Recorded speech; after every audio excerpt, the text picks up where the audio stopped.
امریکی صدر ٹرمپ کا ایران پر سخت ترین معاشی پابندیوں کا اعلان۔ ایران کے خلاف آج سخت ترین معاشی کارروائیوں کا اعلان کر رہا ہوں۔ بڑے پیمانے پر معاشی جنگ سے ایران تنہا رہ جائے گا۔ ایران کو مالیاتی کاروباری سہولت دینے والے ملک کو نتائج کا سامنا کرنا پڑے گا۔ ہوائی اڈوں کے ذریعے ایران کو لائف لائن فراہم کرنے والے نتائج بھگتیں گے۔ ایرانی تیل کی smuggling, exchange houses, front companies سب فوری بند ہونی چاہیے۔ ایران کے خلاف آج معاشی جنگ کا آغاز ہے۔ صدر ٹرمپ کا ٹروتھ سوشل پر بیان۔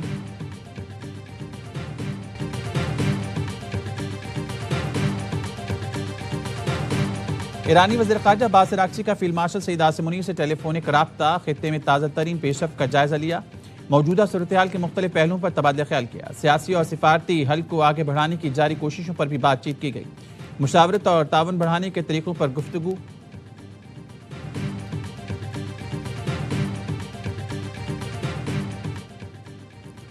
شام کے وزیر خارجہ اسد حسن الشیبانی سرکاری دورے پر اسلام آباد پہنچ گئے۔ دورہ نائب وزیر اعظم اور وزیر خارجہ ساکھدار کی دعوت پر کیا جا رہا ہے۔ اسلام آباد آمد پر مہمانوں کا استقبال وزارت خارجہ کے ایڈیشنل سیکرٹری نے کیا۔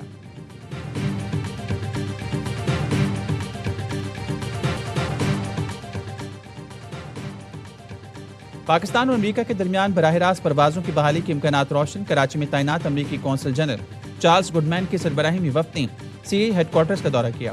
ڈی جی سی اے نادر شفیع ڈار نے براہ راست پروازوں کی بحالی کے لیے اقدامات سے آگاہ کیا۔ امریکی وفد کو ایویشن سیکیورٹی اور سیفٹی اقدامات پر بریفنگ دی گئی۔ امریکی قونصل جنرل نے براہ راست پروازوں کی بحالی کے لیے مکمل حمایت کی یقین دہانی کرائی اور کہا براہ راست فضائی رابطہ پاکستان اور امریکہ کے دیرینہ تعلقات کو مزید مستحکم کرے گا۔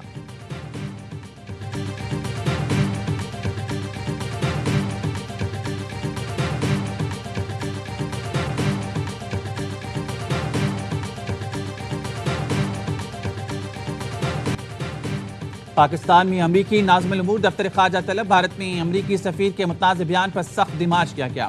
ترجمان دفتر خارجہ کے مطابق بھارت میں تعینات امریکی سفیر کا دورہ مقبوضہ کشمیر میں متنازع علاقے کی حیثیت سے متعلق غلط بیان دیا۔ پاکستان جموں کشمیر کو بھارت کا حصہ قرار دینے کی امریکی سفیر کی بات کو سختی سے مسترد کرتا ہے۔ سفیر کا غیر ذمہ دارانہ بیان امریکہ کے دیرینہ دستاویزی موقف کی نفی۔ جموں کشمیر بین الاقوامی طور پر تسلیم شدہ متنازع علاقہ ہے۔ تنازع کا حتمی فیصلہ سلامتی کونسل قراردادوں اور کشمیری عوام کے امنگوں کے مطابق ہونا ہے۔ امریکی فریق سے کہا گیا ہے کہ عوامی بیانات جموں کشمیر کے متنازع حیثیت سے ہم آہنگ رکھے جائیں۔ اہم حکومتی بل جلد قومی اسمبلی میں پیش کیے جانے کا امکان۔ پیپلز پارٹی کا اہم قانون سازی میں حکومت کی حمایت کا فیصلہ۔ ذرائع نے بتایا پیپلز پارٹی نے حکومت کو ایک بل کی حمایت کی یقین دہانی کرا دی۔ صدر مملکت آصف علی زرداری سے وزیر داخلہ محسن نقوی کی ملاقات۔ بلاول بھٹو اور فیال تالپور ملاقات میں شریک۔ صدر آصف علی زرداری کو وزیر داخلہ کی مجوزہ قانون سازی پر بریفنگ۔ پیپلز پارٹی کی محسن نقوی کو اہم بل پر سپورٹ کی یقین دہانی۔ اسٹیبلشمنٹ اور حکومت ایک پیج پر ہیں یا نہیں تبصرہ نہیں کر سکتا۔ پیج ایک بھی ہو سکتا ہے لیکن دال میں تو کچھ کالا ہے۔ بلاول بھٹو کی نیوز کانفرنس، کہا پیپلز پارٹی کے تحفظات دور ہونے تک حکومت سے تعاون معطل رہے گا۔ نئے صوبوں پر پیپلز پارٹی کا موقف واضح ہے، ہم عوام کے ساتھ کھڑے ہوں گے۔ زور زبردستی سے پہلے کوئی چیز مانی نہ آئندہ مانیں گے۔ صوبوں کے معاملے پر D G I S P R نے موقف نہیں دیا، صرف سوال کا جواب دیا۔ کہا 28ویں ترمیم کے لیے آج تک کوئی پرپوزل ہمارے سامنے نہیں آیا۔ پیپلز پارٹی کے بغیر قانون سازی کر سکتے ہیں تو کر لیں۔ آزاد کشمیر میں پیپلز پارٹی سے سیٹیں چوری کی گئیں۔ نون لیگ کو آزاد کشمیر میں اتنا متنازع الیکشن چاہیے تھا تو ان کو مبارک ہو۔ محسن نقوی موجودہ نظام ناکارہ ہونے کی اجازت بات کر رہی ہیں تو پھر میرے الٹی گنتی والے بیان کو درست سمجھیں۔ بانی پی ٹی آئی کی صحت کے لیے دعا کریں۔ سپریم کورٹ کے حکم کے بجائے حکومت بانی کا علاج کراتی تو بہتر ہوتا۔ عسکری اور سیاسی قیادت سے مکمل ہم آہنگی ہے، انڈرسٹینڈنگ ہے۔ اس بات کا پوری طرح سے احساس ہے کہ ملک کی بہتری کے لیے، قوم کی بہتری کے لیے ہم نے مل کے کام کرنا ہے اور یہ ہمارا مشترک کاز ہے۔ چلو شکر ہے ان کو دال تو کالی نظر نہیں آ رہی، اس میں کچھ کالا نظر آ رہا ہے، اس کو نکال دیں گے۔ شکر ہے دال کالی نظر نہیں آ رہی، کچھ کالا نظر آ رہا ہے تو اس کو نکال کر باہر پھینک دیں گے۔ بلاول بھٹو نے جن تحفظات کی بات کی اسے دور کریں گے۔ وزیر اعظم کے مشیر رانا ثناء اللہ کے پروگرام خبر میں گفتگو، کہا عسکری اور سیاسی قیادت ایک پیج پر ہیں اور ان میں مکمل ہم آہنگی اور انڈرسٹینڈنگ ہے۔ عسکری اور سیاسی قیادت کو پوری طرح احساس ہے کہ ملک قوم کی بہتری کے لیے مل کر کام کرنا ہے۔ آزاد کشمیر الیکشن متنازع نہیں تھے، وہ شفاف ہوئے۔ نون لیگ اور پیپلز پارٹی دشمن کبھی نہیں تھے، دونوں الگ الگ جماعتیں ہیں۔ سپریم کورٹ کے فیصلے کا خیر مقدم کرتے ہیں، حکومت عمل بھی کرے گی۔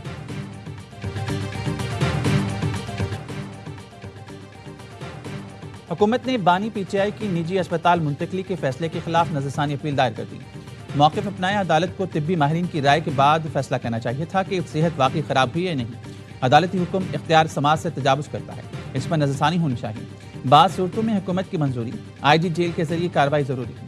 اسپتال منتقل کیے گئے قیدی کو پولیس نگرانی بھی لازم ہے۔ پریزن رولز میں قیدی کو جیل سے اسپتال منتقلی کا طریقہ کار موجود ہے۔ مقدمے میں فریقین کو نوٹس کیے بغیر آرڈر جاری کیا گیا۔ چیف کمشنر اسلام آباد نے ایڈوکیٹ جنرل کے توسط سے سپریم کورٹ میں درخواست دائر کی۔ سپریم کورٹ نے بانی پی ٹی آئی کو شفا انٹرنیشنل اسپتال منتقلی کی ہدایت کی۔ حکومت کو پریشانی نہیں ہونے چاہیے۔ ہم نے ساری انڈرٹیکنگ دی ہے کہ اس کو سیاست کے لیے استعمال نہیں کیا جائے گا۔ یہ کوئی ڈیل کا نتیجہ نہیں ہے۔ فی الحال جو کچھ ہو رہا ہے یہ صحت سے ریلیٹڈ ہے اور یہ ہمارا حق ہے۔ سپریم کورٹ کا فیصلہ کسی ڈیل کا نتیجہ نہیں، حکومت کو پریشانی نہیں ہونی چاہیے۔ ہم نے یقین دہانی کرائی ہے کہ اسے سیاست کے لیے استعمال نہیں کریں گے۔ Chairman P T I barrister Gohar کہتے ہیں سپریم کورٹ کے فیصلے پر عمل درآمد ہونا چاہیے۔ عمل درآمد ہوا تو ایک نئے دور میں داخل ہو جائیں گے۔ اپوزیشن لیڈر محمود اچکزئی نے کہا حکومت چند روز کی مہمان ہے، مائنس بانی پی ٹی آئی فارمولہ قبول نہیں، چہرے تبدیل کرنے سے پاکستان تبدیل نہیں ہوگا۔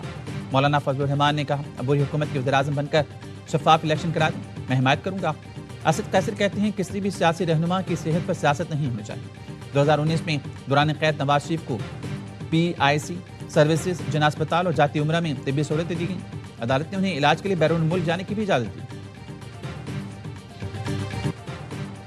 مسلم لیگ نون نے کبھی بھی صحت پر سیاست نہیں کی، لیکن پی ٹی آئی نے مسلم لیگ نون کی قیادت کی صحت سے متعلق سیاست کی۔ سب جانتے ہیں بانی پی ٹی آئی کس طرح منہ پر ہاتھ پھیر کر کھانا بند کرنے کی بات کرتے تھے۔ وزیر اطلاعات عطا کہتے ہیں بانی پی ٹی آئی جیل جا کر بیمار ہو جاتے ہیں اور اچھے کھانے مانگتے ہیں۔ وزیر مملکت طلعت چودھری نے کہا پی ٹی آئی والے کہانیاں بنا رہے ہیں کہ بانی پہلے کہیں جائیں گے پھر بنی گالا جائیں گے۔ ایسا کچھ نہیں ہوگا، علاج کے بعد جہاں سے آئے ہیں وہیں واپس جائیں گے۔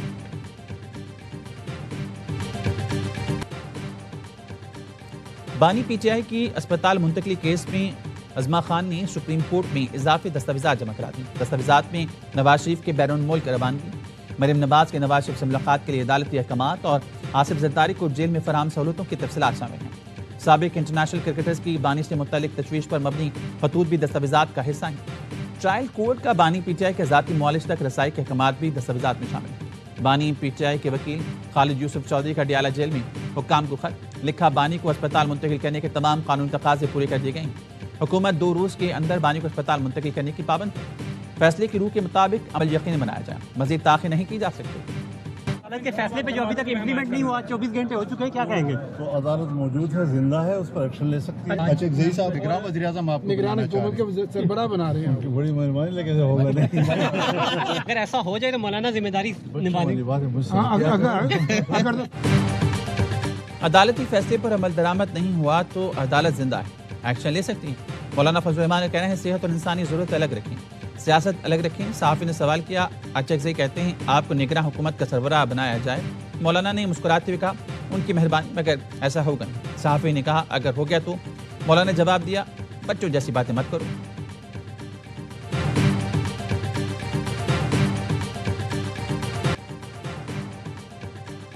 Chairman Peoples Party Bilawal Bhutto کی پارلیمنٹ ہاؤس میں اپوزیشن رہنماؤں سے ملاقات۔ سلمان اکرم راجہ نے بتایا بلاول بھٹو محمود اچکزئی اور ناصر عباس سے ملنے آئے تھے۔ بلاول بھٹو نے کہا بانی پی ٹی آئی سے متعلق سپریم کورٹ کا فیصلہ اچھا اقدام ہے، وہ چاہتے ہیں کہ اپوزیشن اور پی ٹی آئی کے ساتھ رابطے بحال ہوں۔ بلاول بھٹو کا خیر سگالی کا دورہ تھا۔ قومی اسمبلی کے اجلاس میں بلاول بھٹو کی مولانا سے ملاقات۔ بلاول ملاقات کے لیے فضل الرحمان کی نشست پر گئے۔ ریفائنریوں نے حکومت کی درخواست کو قبول کر لیا ہے اور انہوں نے یہ فیصلہ کیا ہے کہ ڈیزل کی قیمتوں کے اندر 32 روپے سے زیادہ کی کمی اوگرا چند لمحوں کے بعد اپنی کیلکولیشنوں کو حتمی شکل دے کے عوام کے سامنے لے کے آئے گا۔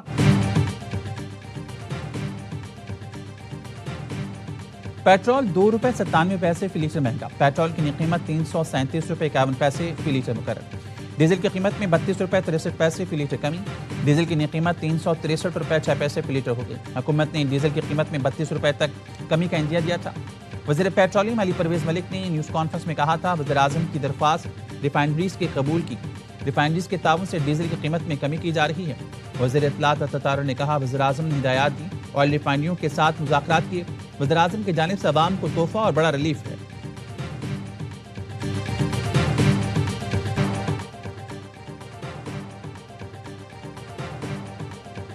حکومت نے مطالبات نہیں مانے تو اسلام آباد کا رخ کریں گے. 12 ربیع الاول کے ایک ہفتے بعد پہیہ جام ہڑتال کریں گے. پہیہ جام ہڑتال کے بعد اسلام آباد کی کال دیں گے. اسلام آباد میں ایک طرف سے نہیں ہر طرف سے آئیں گے. حکمران راستے بند نہیں کر سکیں گے. امیر جماعت اسلامی حافظ نعیم الرحمان کا پشاور دھرنے سے خطاب. کہا پیٹرولیم لیبی ختم کرو, اس کے بغیر ہم پیچھے ہٹنے والے نہیں. آج بھی 73 IPPs کمپنی عوام کا خون چوس رہی ہیں. آپ عوام کی طاقت کے سامنے نہیں ٹھہر سکیں گے. سیاسی جماعتوں کے کارکنان ہمارے تحریک میں شامل ہیں. جماعت اسلامی کا لاہور اور کراچی میں بھی ریڈ زون میں دھرنے جاری. کراچی دھرنے میں خواتین کا جلسہ. امیر کراچی منم ظفر نے خطاب کیا.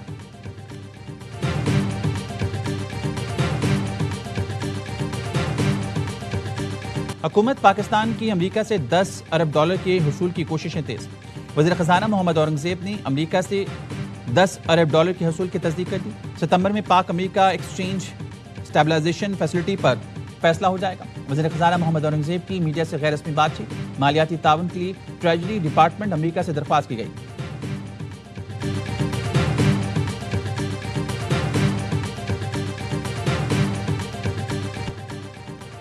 پاسداران انقلاب نے متحدہ عرب امارات سے منسلک ٹینکر کو قبضے میں لے لیا. فارس نیوز کے مطابق اماراتی ٹینکر نے رخ تبدیل کر لیا. ایران اور متحدہ عرب امارات میں الزامات کی خلیج مزید گہری ہو گئی. UAE نے ایران پر میزائل حملے کا الزام لگاتے ہوئے تجارت اور اقتصادی لین دین معطل کر دیا. متحدہ عرب امارات کا کہنا ہے ایران نے 2 بیلسٹک میزائل داغے جو سمندر میں جا گرے. تجارت بند کرنے کا فیصلہ علاقائی اور بین الاقوامی امن و سلامتی کو لاحق خطرات کے پیش نظر کیا گیا. ایران نے متحدہ عرب امارات پر میزائل حملے کی تردید کر دی.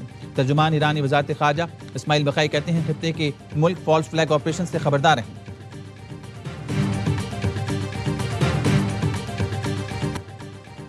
ایران سے کسی وقت دوبارہ مذاکرات شروع ہو سکتے ہیں. امریکی صدر ٹرمپ نے میڈیا سے گفتگو میں کہا فی الحال صورتحال بہت اچھی ہے. آبِ ہرمز پر ہمارا کنٹرول برقرار ہے. جہازوں کی آمد و رفت جاری ہے. گزشتہ ہفتوں کے دوران بہت زیادہ تیل وہاں سے گزرا ہے. ایران کو جوہری ہتھیار مکمل ختم کرنا ہوں گے.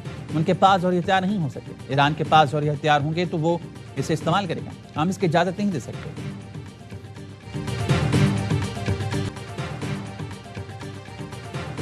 اسلام آباد اور راولپنڈی میں تیسرے روز بھی موسلادھار بارش. 135 ملی میٹر بارش سے نالہ لئی میں پانی کی سطح بلند. مختلف علاقوں میں پانی گھروں میں داخل. لوگ گھروں میں محسوس. گلیاں اور سڑکیں ندی نالوں میں تبدیل. گاڑیاں ڈوب گئیں. راولپنڈی سے اسلام آباد جانے والی ہائی وے پر بھی گاڑیوں کی قطاریں لگی رہیں. جہلم اور سرائے عالمگیر میں بھی بارش سے نشیب علاقے زیراب آ گئے. میر رضا کا پہلا پوسٹ مارٹم کرنے والے ڈاکٹر اسامہ سے 5 گھنٹے سے زائد تفتیش. پہلے پوسٹ مارٹم سے سامنے آنے والے شکوک و شبہات پر پوچھ گچھ. ڈاکٹر اسامہ کو آئندہ بھی تفتیش میں معاونت کرنے پر پابند کیا گیا. میر رضا کے والدین کا وزیر اعظم وزیر اعلیٰ سندھ اور اعلیٰ پولیس حکام سے بیٹے کے قتل کے کیس کی تفتیش کی راہ. براہ راست نگرانی کا مطالبہ. بیٹے کے قتل کو خود کشی کا رنگ دیا جا رہا ہے.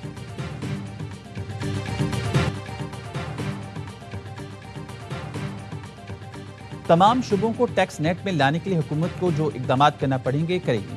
وزیر خزانہ محمد اورنگزیب کا چھوٹے دکانداروں کے لیے ٹیکس ایپ اسکیم کے اجرا کی تقریب سے خطاب. کہا اگر کوئی یہ کہے کہ وہ ٹیکس نیٹ میں نہیں آنا چاہتا تو وہ یہ نظام نہیں چل سکتا.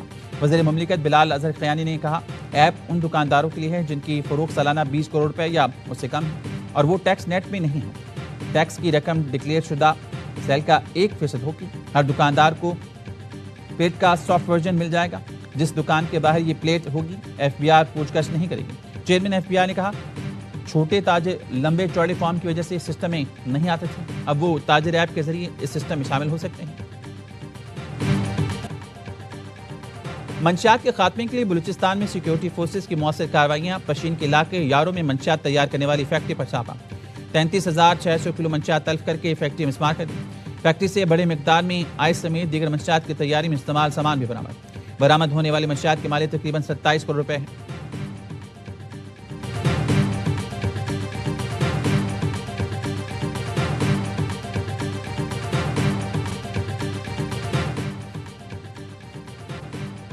اور پاک فضائیہ کے عظیم سپوت پائلٹ آفیسر راشد منہاز شہید کا 55واں یوم شہادت.